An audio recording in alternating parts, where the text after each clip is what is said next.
Hello and welcome to this webinar on healthy ageing with particular reference to veterans and their families. A warm welcome to all of you who've joined us for the live activity today, also to those of you who are watching us on a recording, and a warm welcome to our panel who I will introduce in just a moment.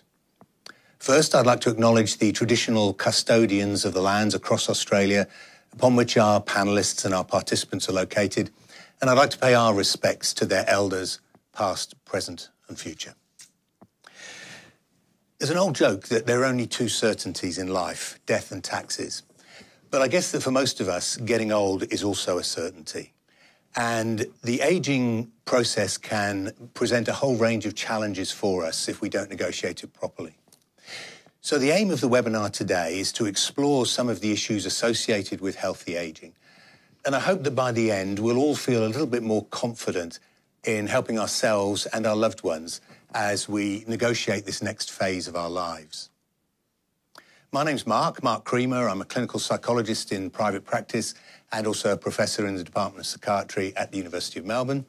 I have a long interest in veteran and military mental health, and in my clinical work, I often see veterans who, perhaps alongside a mental health problem, are also struggling with the challenges of moving into old age. And so it's a great pleasure for me to be facilitating this panel and to be able to draw on the expertise of our distinguished panellists. So without further ado, let me introduce them. You have copies of their biographies, and so I will keep it very brief. Ken Foster is a veteran who joined the Australian Army in 1959 and retired in 1980. He's the national president of the Vietnam Veterans Association of Australia. And he's had a very long involvement with VVCS right back to the very early days, both as a participant and as an advisor on various working parties and discussion groups. Welcome, Ken. Thank you very much for joining us. Thank you. The VVAA has been kicking around for a very long time. I wonder, the word Vietnam is in the title. Does that mean that you are only there to help veterans of the Vietnam conflict, or are you available for veterans of other conflicts too?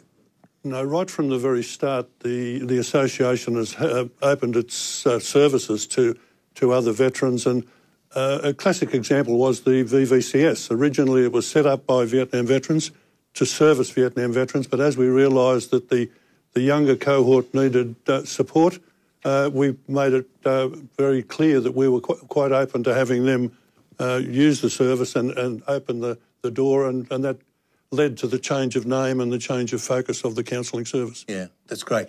And of course, you bring a whole lot of experience in helping veterans to the younger guys as well. Well, we try to. Yeah, great. Thank you, Ken, and welcome. Megan Lawson joined the New South Wales Council of the Ageing in 2017 as CEO, and prior to that, she worked for the Department of Family and Community Services. She is, I know, passionate about the rights of older people and about ensuring that old age is a time of possibility and opportunity. So we're really thrilled to have you with us today, Megan. Thank you so much for joining us. Thank you. So perhaps the obvious question for me to ask you is how did you get interested in ageing in the first place? I started working on it as a byproduct of just working in Canberra for a minister, but I'm really excited about it. I think there are so many people who are getting older now. It's a very large part of the demographics. And so from a policy nerd perspective, it's actually an exciting area of policy to be involved in, because it means we need to change so many of the structures in our society at the moment to deal with people as they age. So it's quite an exciting time to be working in ageing. Absolutely. And as I think you're going to mention in your talk, this is something that's going to become increasingly important as the years go by. Yep. Thank you very much, Megan. Our final panellist today is Dr. Ian Gardner. Ian is the Principal Medical Advisor in the Department of Veterans Affairs, and prior to that, he was the Senior Physician in the Senior Physician in Occupational Environmental Medicine in the Defence Centre for Occupational Health and Safety. Ian has enormous experience in occupational, environmental and public health, and I've had the pleasure of working with him on a number of advisory committees over the years. So it's great to have you with us today, and thank you very much for joining us. Thank you, Mike. I know that Megan's father actually is a veteran, but I understand also that your father was a veteran. I wonder whether that gives you a particular understanding of issues of ageing in veteran populations.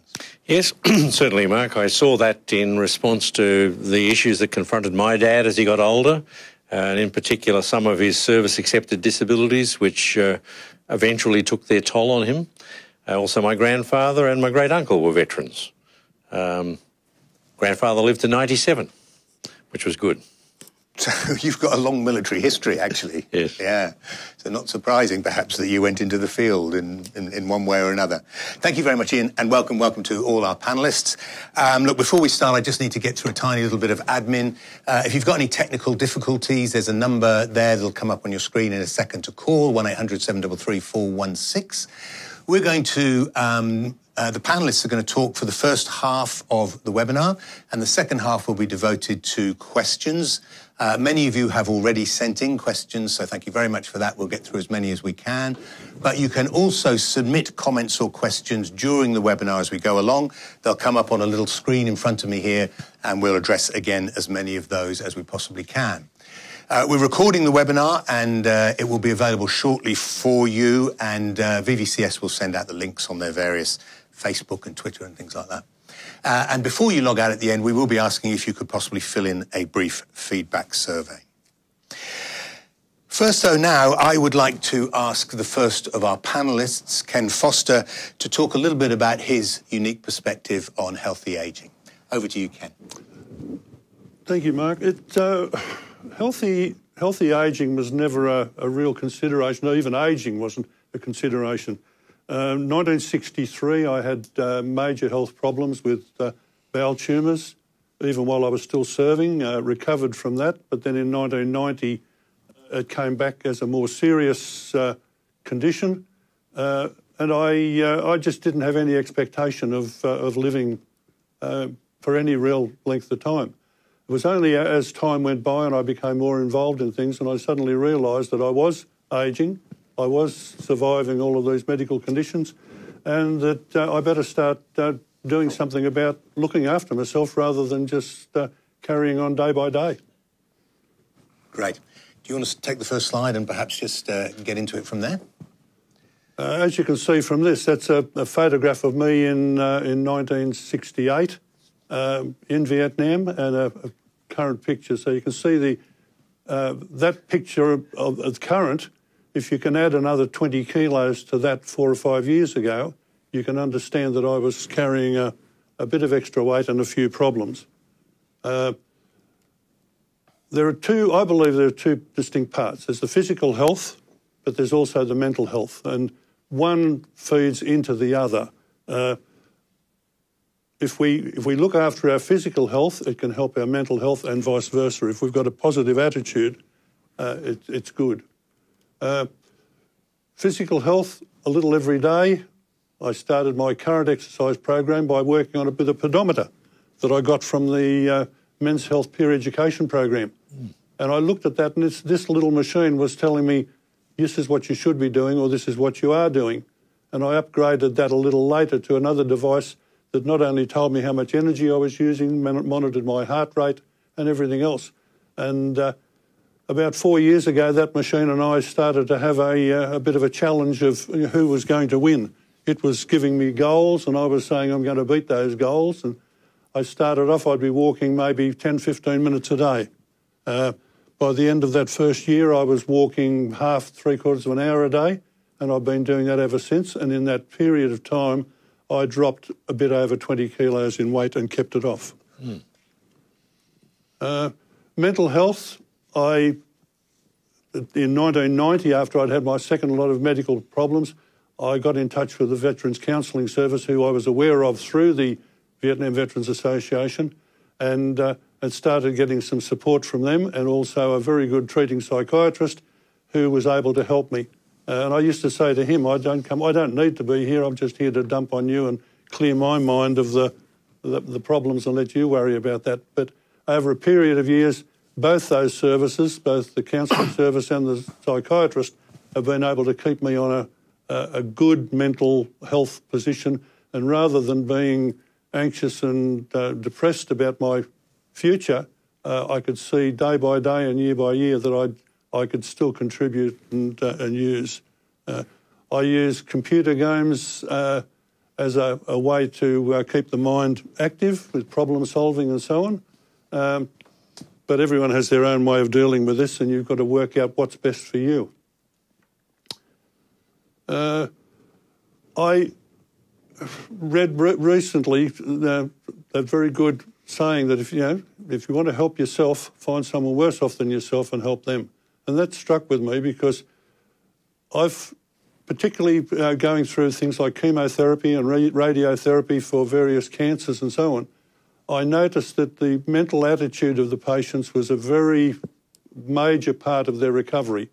It was more common than not. You'd see somebody that you could see obviously had given up and was just getting past the stage where they could handle it, and the next thing you knew was that they weren't coming in for treatment anymore. By keeping a positive mental attitude, I found that that I was able to survive the treatments and manage my health day by day and episode by episode. And I don't remember ever having the attitude that this is leading to the end. It was always a challenge that I was going to confront, handle, and by taking the proper medical and psychological advice that I was getting, was able to survive the various episodes. And that's the one thing that I found was that the mental attitude is a very big part to not only your health, but to your mental health, but to your physical health as well. Great. Thank you very much, Ian. That was very impressive, and it came in well under time, which is great for my stress levels, I must say. It's fantastic. But I am very impressed, actually, with all that you've done to go through the ageing process in a healthy kind of way, particularly the exercise, because it's not easy often to get yourself motivated to do that stuff. And I'm interested that you used, we'll call them little gadgets, pedometer and things like that.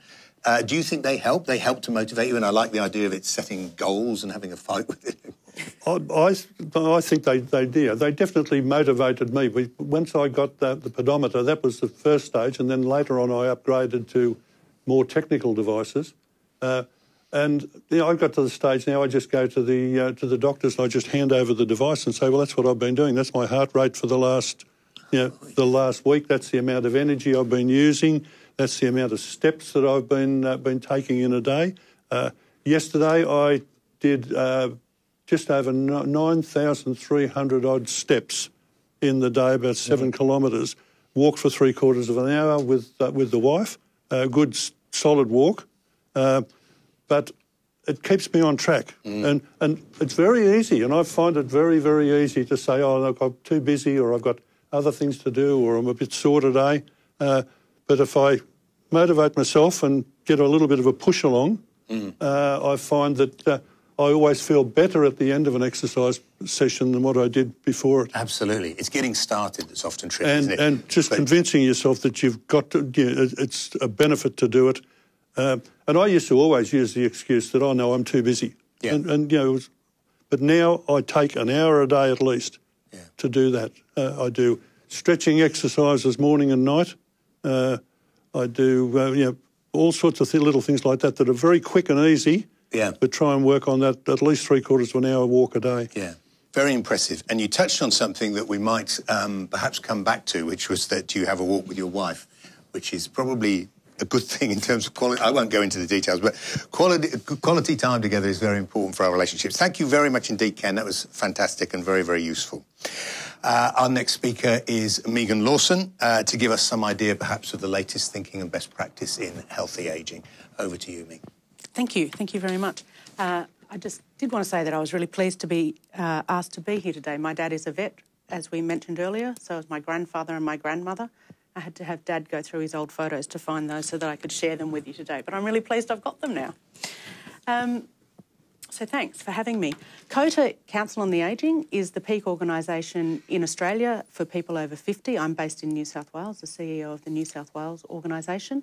We're independent, consumer-based, non-government organisation, and we're committed to achieving a society where older people are respected, consulted, included, represented and heard.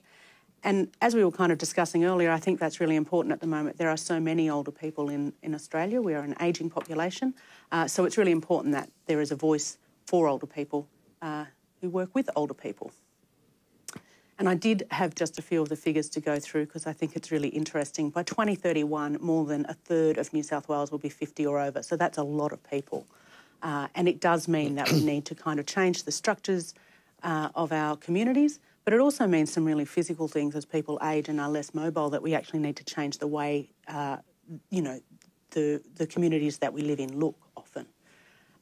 Life expectancy is improving. I think I often quote the statistic that in 1908, when the age pension was introduced, you had to be 65 to qualify for the age pension, but the life expectancy at the time was 56. So there weren't very many people who actually got there. But now, at retirement age, you've got, 20 or 30 years of living left to do. So it's quite important that you're doing that in the healthiest way possible so you can enjoy it. The other thing that's interesting, I think, about ageing at the moment is that life expectancy is increasing, but so are years without disability. And so not only are people living longer, but they're living longer and they're living better, so they have the opportunity to do more things. And I think when you talk to people about their retirement now, or that kind of period of life, that they do have lots of plans and lots of things that they'd like to be doing. And so I think it's really important to be thinking about that in that sense about healthy ageing, because if you want to go and travel or you want to do those things, then you actually have to be a bit healthy to be able to do them and to enjoy that time. So my tips probably echo Ken's to a large degree. I think when we talk about healthy ageing, we talk really about these four kinds of things. Exercise is really important. If you don't use it, you lose it. That's that old-fashioned saying, but it's actually really true. The more that you use your body, the better that it kind of holds up. And you don't have to be doing triathlons. It just has to be movement, and you have to be kind of a bit committed to it, like Ken's saying. And I think Ken was talking about he does walking, he does some stretching. They're both really important things.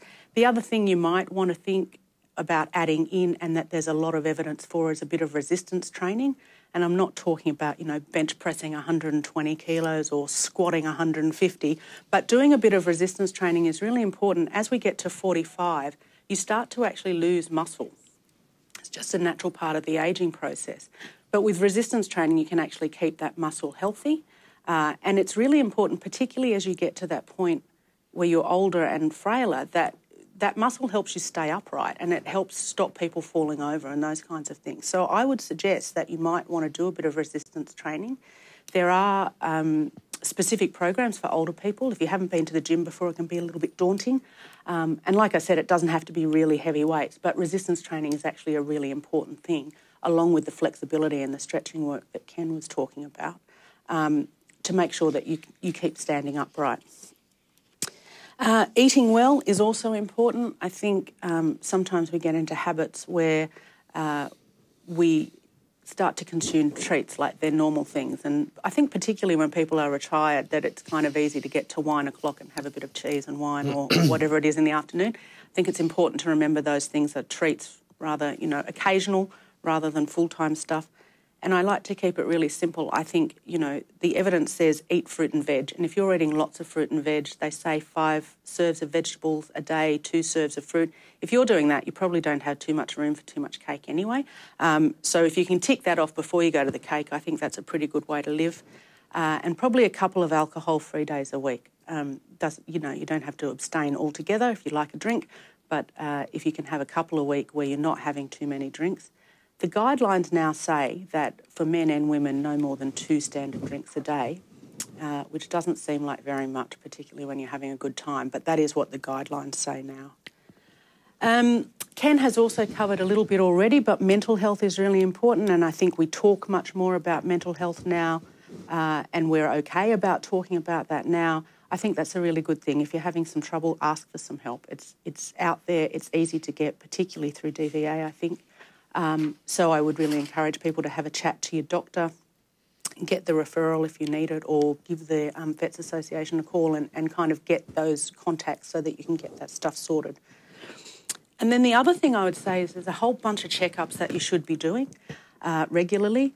The doctor will remind you, but things like bowel cancer screening are really important. If you catch bowel cancer early, it's really easy to treat. It's when it gets more advanced that it's much harder. So all of those regular checkups, I would suggest that you're doing those, and the doctor can tell you when each of those are appropriate.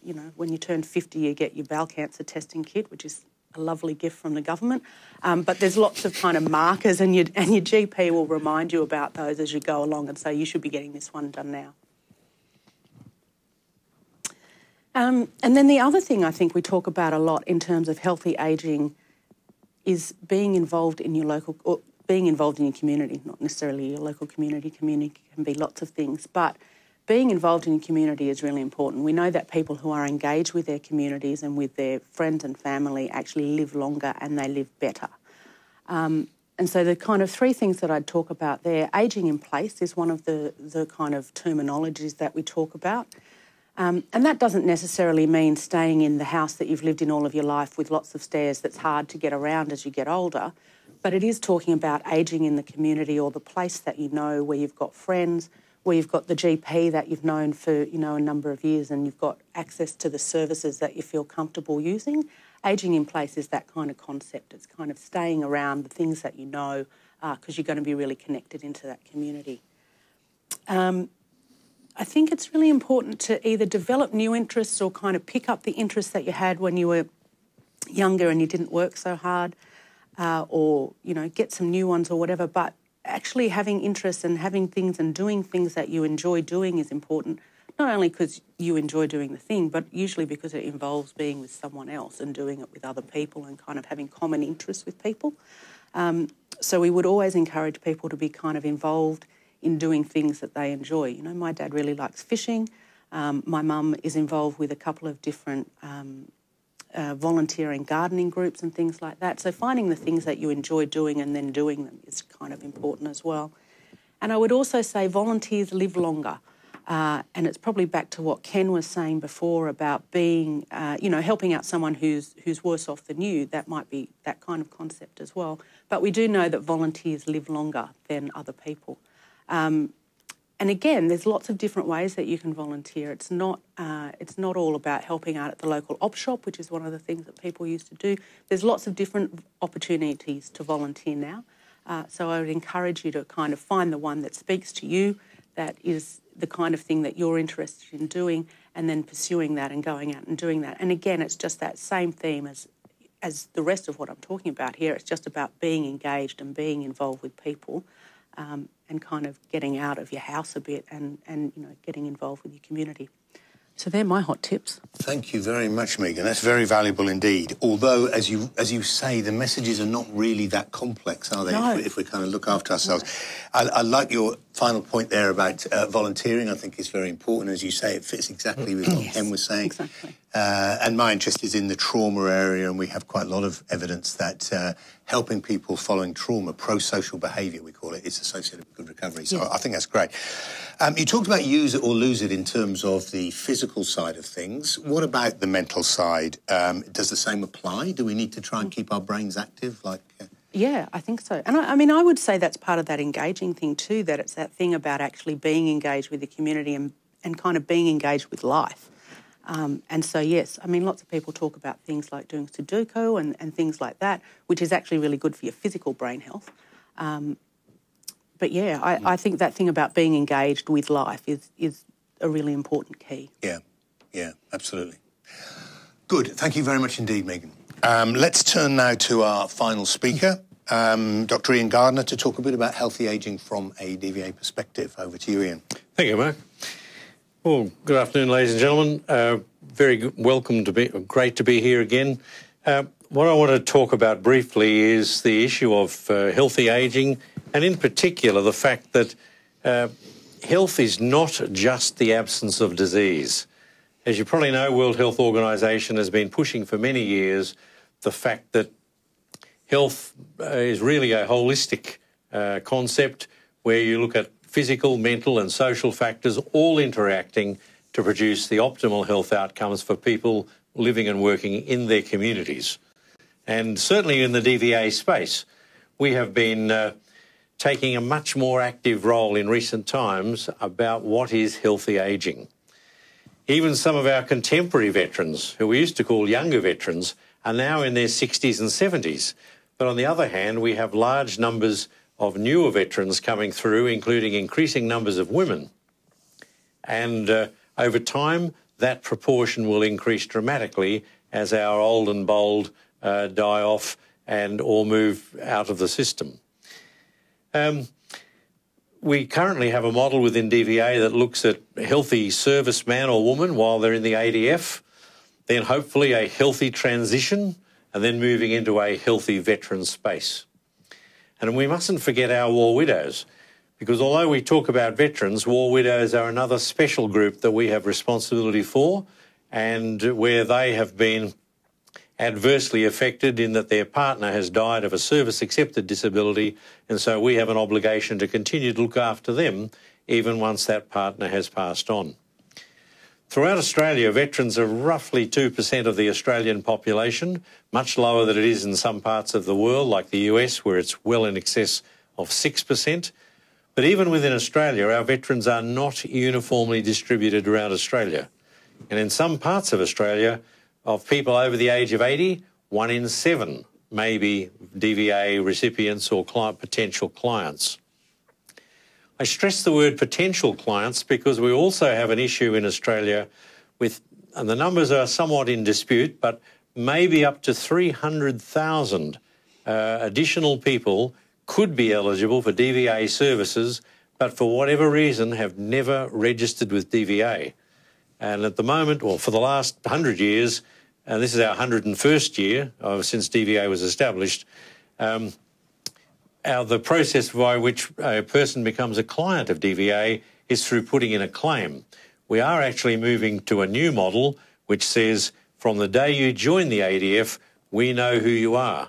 But that will take many years for that new procedures to wash through into our systems. Well, for people in this teleconference and mental health and other health practitioners, counsellors, etc., key question is, what can DVA offer? And in the 3 years that I've been in this role, I tell people that our aim is to provide the maximum possible assistance to entitled persons, and that has particular legal meaning, to enable them to stay happy and healthy, and ideally in their own homes for as long as is sensible. Not possible, sensible. And this we can do, I often tell people that I can do magic, and I do it every day. They look at me as if I'm a bit strange, but by that I mean that I specialise in pushing the system to find out what is the maximum we can do within the legal system to provide access to rehabilitation, medical, dental, pharmaceutical, physio, psychological services, optical, hearing, allied health and transport to enable people to live their maximum quality of life. But in addition to those things, we also have the Rehabilitation Aids and Appliances program, which you can find, if you're good, on the DVA website. There's about 90 pages of additional things we can do there to provide modifications in homes, electric mobility vehicles, it's just amazing. But also simple things like where for certain entitled people, there may be an ability to access home and grounds maintenance for things which may become more difficult as our veterans age. The other signature program which DVA has had for some years is our Coordinated Veteran Care Program, CVC. And this is a special suite of additional packages coordinated by your local GP and predominantly open to gold card holders with chronic diseases. And this is a series of packages to help the GP, to help you to manage those chronic diseases better. And this is a very financially well-endowed system. There is good benefit for your GP to enrol. There is no limit to the number of eligible people that he or she can enrol in that program. And some of you may be aware that in the last budgets, this has been extended recently to people with chronic pain and mild mental health symptoms. And this is an important thing because we know that a lot of veterans live with chronic pain. And if you live outside of the major capital cities, it is very difficult to get access to pain specialist programs. What are some of the other issues that DVA is focusing on at the moment in the aged care space? I think it's important just to reiterate that with a very few exceptions, and I could mention the exceptions if someone wants to ask about them, our health programs are demand-driven and uncapped. What this means is that there's always enough money to provide treatment for veterans who need assistance. There is no rationing. And if we overachieve by spending more than was budgeted this year, at the end of the year, it's just written off and we start again with a new clean slate in the next financial year. It really does help if veterans can find practitioners who will accept DVA's treatment cards. Now, this is not the only system, but as you know, we provide 3 white, orange and gold card system, and we pay well above the standard medical benefits schedule rates for treatments delivered to veterans under that card regime. So it's not a bad system. As well as that, there are the other sweeteners which I mentioned, including coordinated veteran care. But as well as that, if you have a medical condition which does require something special and which is not covered under the card treatment system, then we have a prior approval scheme that allows us to consider what is clinically appropriate, is it reasonable, and if necessary, we can fund it outside the treatment card regime. I'm very proud of the systems we have. The one area, though, that we have very limited influence is in relation to older veterans being admitted to residential aged care facilities. One of the problems here is we have no legislative responsibility in this space, but many veterans wrongly believe that once they go into an aged care facility, they no longer have access to DVA entitlements. Now, there are many, many things that they still are eligible to claim, and I would urge your older veterans, especially those who might be in aged care facilities, to push to the limit what can DVA do for them in addition to issues that that may be provided through the aged care facility. And Mark, in closing up, the one thing from a takeaway that I would like to promote is that if you have clients who either are or could be DVA clients, I would urge you to recommend that they put in a claim with DVA. If they have a diagnosed health condition which they believe is service-related, put in a claim and have it assessed by DVA. And even if it's not accepted as being related to service, there are a lot of things we can do, especially in the mental health space, to provide non-liability health care and treatment for as long as is necessary to people who have just more than 1 day of full-time continuous service in the ADF. So, Mark, that's my... Thank you very much, Ian. All sorts of goodies there. I just want to pick up on that last point that you were talking to providers there, but we've got a big veteran and family audience as well. So the same message would apply to them, I suppose, to what? Make sure you tell your doctor that you're a veteran for a start, I suppose, is the key thing, isn't it? No, that's right. And in fact, part of the problem is in this country that apart from the DVA cards, there is no veteran identifier in our national data set. There is no V sticker on your Medicare card. There's no special notice on your driver's licence. And the other problem is that, because I mentioned it earlier, that because our veterans are not uniformly distributed around Australia, if you're in an area where there are lots of veterans and the doctor knows how to interface with DVA and get the maximum benefits for you, that's easy. But if you live in an area where the doctor sees 2 or 3 veteran patients a year, he or she won't know how to maximise your entitlements. And have you got any advice for those veterans who are in these remote areas where maybe the GP is not well up? Certainly. We've tried very hard to educate GPs and others over the times. We're reasonable at it. As you know, there are 2 major GP colleges in Australia, the College of General Practitioners and the College of Rural and Remote Medicine. We talk to them all the time. We're working with the primary health networks. We're also hoping that over time, more ex-ADF medical officers will get into primary care because they will then be very aware of what the issues are facing current and ex-serving members. For the future, it's been suggested, but there's no decision on this yet, that perhaps we should have a veteran-friendly tick on GP practices to help people know that this doctor knows and understands. And the other thing I should just mention is that in the last budget there has been a new extension measure to enable former serving members to get what I call a get to know you or get acquainted visit, not a treatment visit, but a visit for people to go and see their general practitioner, explain their issues, concerns, and at the moment that's one time, but in the last budget it's extended to 5 years starting from 2019. So that'll be not a clinical treatment visit, but an opportunity for the veteran to talk to the GP and help make sure he or she understands their issues and what they can or should be doing. Excellent, excellent. So there's a whole lot of good initiatives coming out by the sound of it. Sounds great. Okay, so now it's time to move on to your questions, and there's several coming in on the screen here. Thank you very much for those. We've already answered, I think, some of them, but we'll try our very best to get to the others, and please accept our apologies if we can't get to them all. The good news is that VVCS will be preparing a spreadsheet of the questions with a brief answer to each. So when that comes out in a few weeks' time, you'll be able to have a look at that.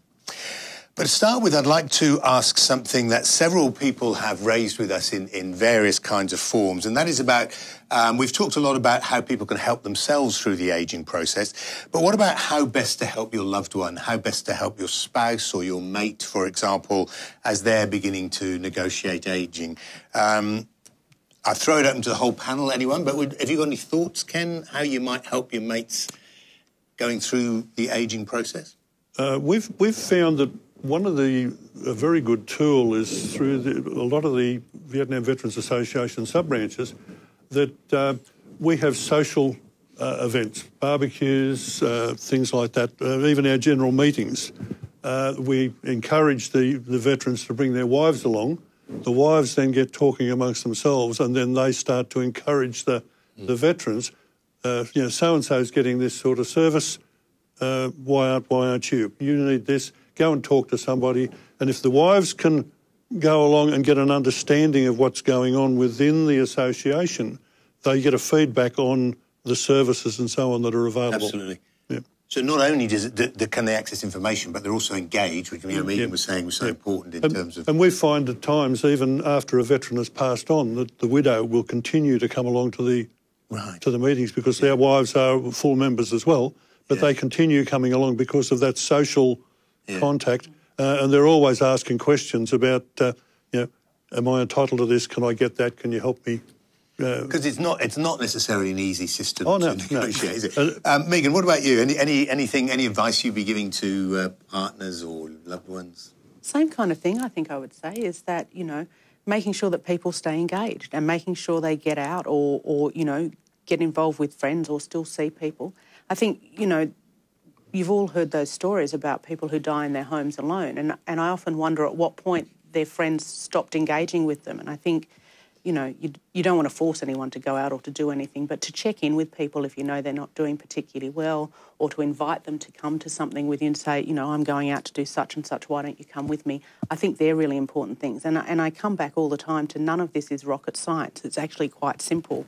And it's the things that you might do anyway. So I think you should feel confident to do those things and invite people to be involved. Things that you would do just being a good friend. Exactly. A good human being. Yeah. Brilliant. OK, thank you very much for that. Mark, I've got two quick ones. Yeah. One is we find that a lot of our older veterans are not really well connected with their GPs. This is a significant problem. I mean, especially if they've got mental health issues, they may be getting some pills every 6 months, but other than that, they're not interfacing with the medical system. The other thing is that, and it's going to become a bigger problem in the future as we have more and more of our people surviving to the ages when things like dementia start to become very big. As you know, there still are no cures for dementia. You can delay it, and there are some, including through exercise, but there are some medical foods that are available in early onset dementia that may slow it down, and they are available on our repatriation pharmaceutical benefit scheme. So it is important to make sure you raise these issues, the spouse or whomever, with the GP or the specialist and ask about, is there anything extra that can be done for me as a veteran?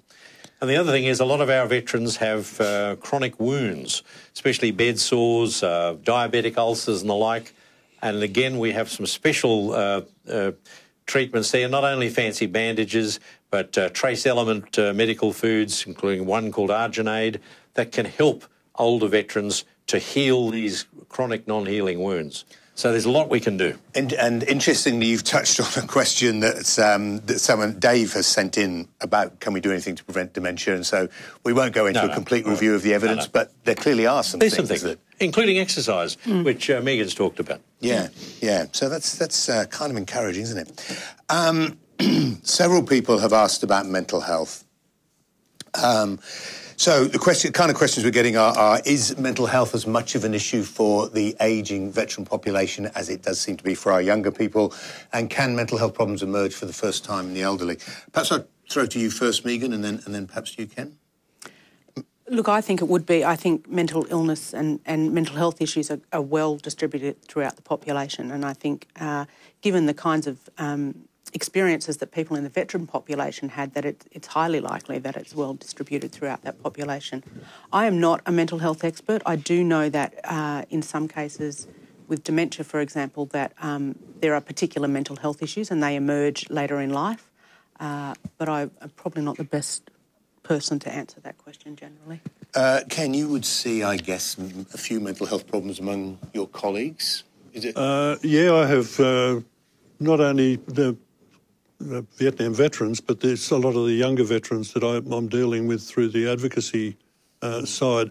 And I find that probably one of the best ways to identify it is to keep them involved with in a social way, so that people that they're mixing with will pick up on the signs. I think of a particular individual that I'm dealing with now who tends to isolate himself, but on a regular basis he will text me and we get back in touch, we sit down and have a talk, and I can direct him to where the right, the things that he should be doing. And one of the things that I've found is the DVA-sponsored Men's Health Peer Education Program gives people like myself and other volunteers the opportunity and the tools to be able to advise people or point them in the right direction without giving medical opinion, but to at least point them in the right direction where they can get the support and services.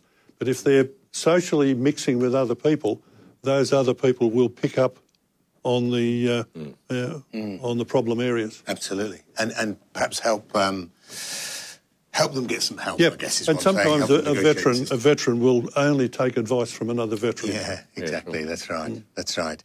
Okay.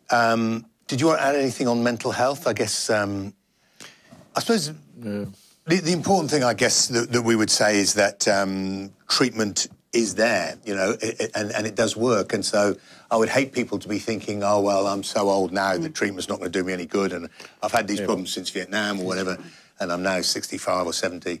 The fact is we do have effective treatments. Yeah, we do. But, Mark, I think the other thing that's very important to put on the record is that there is a false perception in the Australian community, in parts of it, that all veterans are damaged and they've all got mental health problems. That is absolutely not the truth.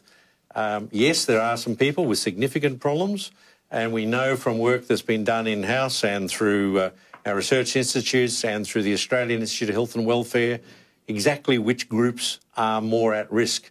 And as I said earlier, in addition to being able to provide long-term assistance for people who have accepted conditions under the DVA system, we can also provide treatment, whatever the cause, for people with any mental health condition now. I stress any, and that's defined as anything that's in the DSM-5 or Chapter 5 of the ICD-10, any mental health condition without it necessarily being linked to service. And that can go on, if necessary, forever.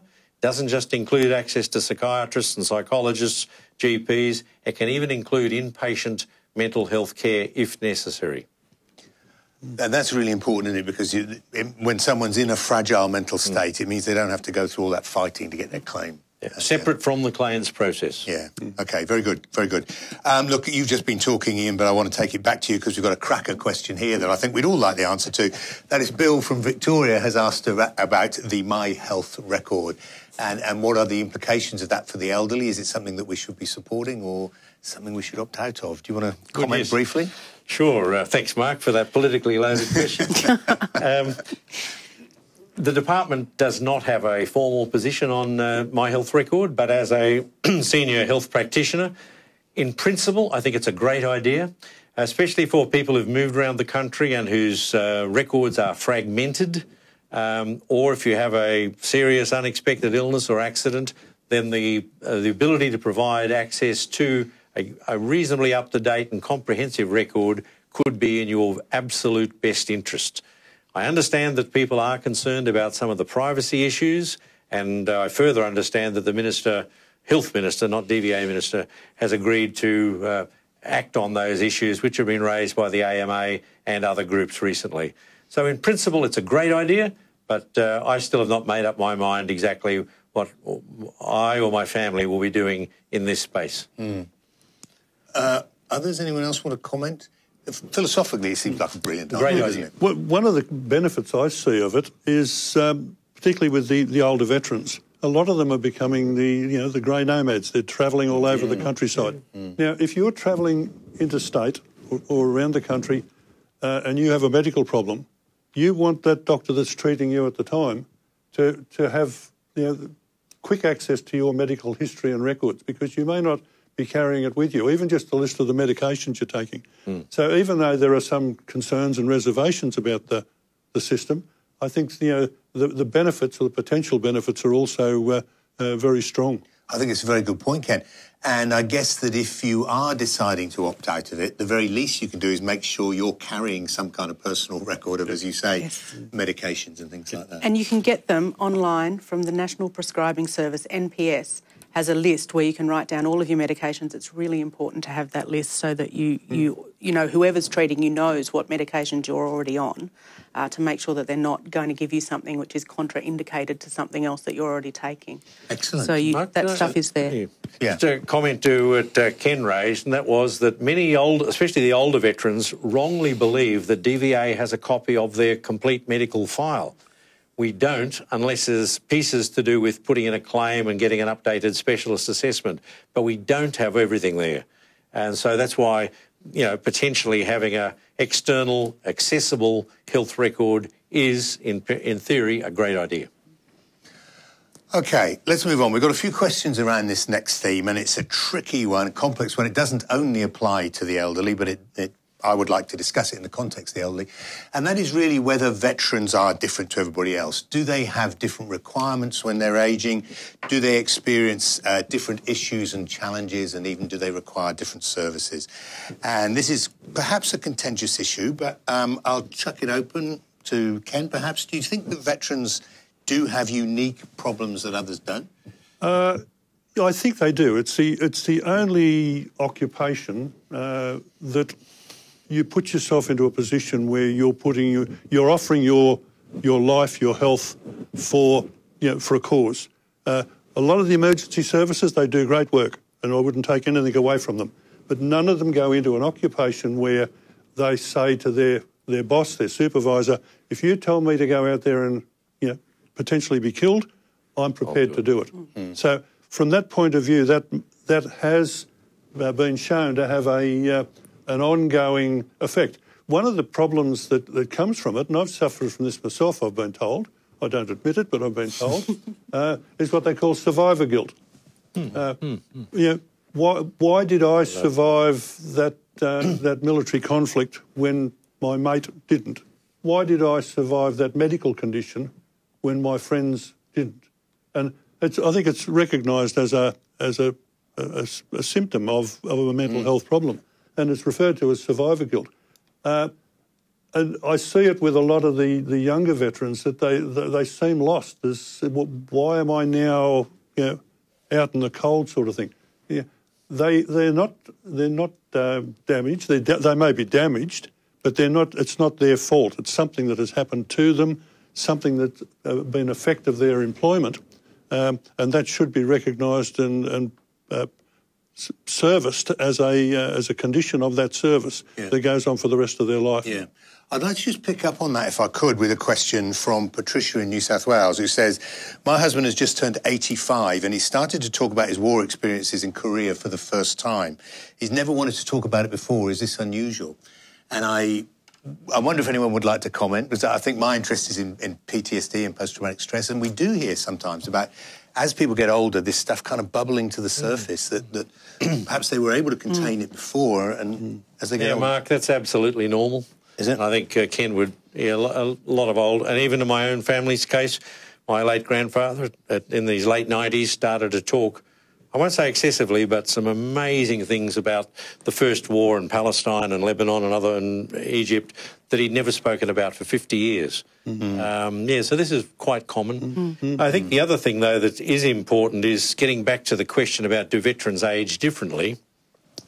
In the DVA view is that we recognise the unique nature of medical service, of military service. And there are a whole stack of things in that that are not well understood, including the effects of exposures, cumulative exposures. We don't know how much, how long, or what the various interactions are. And therefore we have, as part of our system for nearly 100 years, or over 100 years now, a unique set of benefits available only to veterans in recognition of these unknowns, and that we make the access to compensation and income support and other health programs much easier, theoretically, than it is for civilian members of the Australian community. That's a good point. It's a good point. So people need to be aware of it and make use of that. Yeah, classic example was my own father, Second World War veteran, joined up in 39, so we went through the Middle East and then New Guinea. Was there for the full. In fact, I never saw him until I was about 6 years old. And he never spoke about his military service to me, particularly, until I came back from Vietnam. When I came back from Vietnam, we used to sit down and we would talk. Yeah. But before that, closed book, wouldn't talk about it. Which I suppose was the normal way of managing things in those days. Do you want to add anything to this, Megan, about are veterans different? Oh, I do think. I think if you've been exposed to a different range of circumstances, there's likely to be things that are quite different about your healthcare that need to be dealt with, and I think that's why these additional services exist. So I do think people should take advantage of them and use them. Yeah. Okay, I can see the clock ticking away, and there's a couple of other questions that I'd love to try and get in if we can. So one of the things that a couple of people have raised is about, this is from the children of someone who's ageing, and I'm going to throw this to you, Megan, in particular, saying that their mother is getting more and more frail and really needs to go into some kind of nursing home accommodation and is adamantly refusing to do so and doesn't want to leave her home. It's a difficult one. It is, and that isn't just about veterans or people who've been involved. That's most people don't want to go into aged care, and I think there's a lot of fear about that. I think there's also a lot of attachment to people's own home, that you've lived somewhere for a really long time. That's where, really important things in your life have happened, and so you don't actually want to leave that behind either. I do think I thought the point that Ian made earlier about as long as it's sensible to stay in place is an important one. Because there are additional dangers when there aren't, care arrangements in place. Having said that, under the aged care regime now, you can get a lot of services in the home, and you should make sure that your mum gets assessed and that she's getting the appropriate level of care in her home, and that may actually be able to extend her stay at home for a longer period of time. And I do think that's what most people want to see, because it is where people feel comfortable and best, connected to their own lives. So I think that's quite important. Yeah. And as you were saying, Ian, there are a whole lot of things that DVA can do to help people stay in their home as long as possible. As long as it's sensible, it's great. We've got just literally about 1 minute of questions left, but I did want to pick up on this point, probably to you, Ian, and that is that as we're talking about ageing, or we're talking about older people, I'm not quite sure where we start it, but I know that probably 3 of us on this panel would qualify. But we're presumably talking about people 55, 60, 65 who may still, quite likely to still be in paid employment. I wonder if DVA is able to provide any support to people in paid employment who may be finding it more difficult to stay there. And that's perhaps Yeah, look, Mark, I'm not sure I know enough about that policy area. I know we do have, as part of the Commonwealth system, a pension bonus scheme which encourages people to delay taking a pension and to keep in the workforce for as long as possible. But that's not an area that I'm a guru on. Okay. But you certainly talked about volunteering, how important that is, and Ken talked about helping others. So whether, I guess, it's paid or not paid, that idea of being in some kind of meaningful role is it's actually really important to people. Very important. Yeah.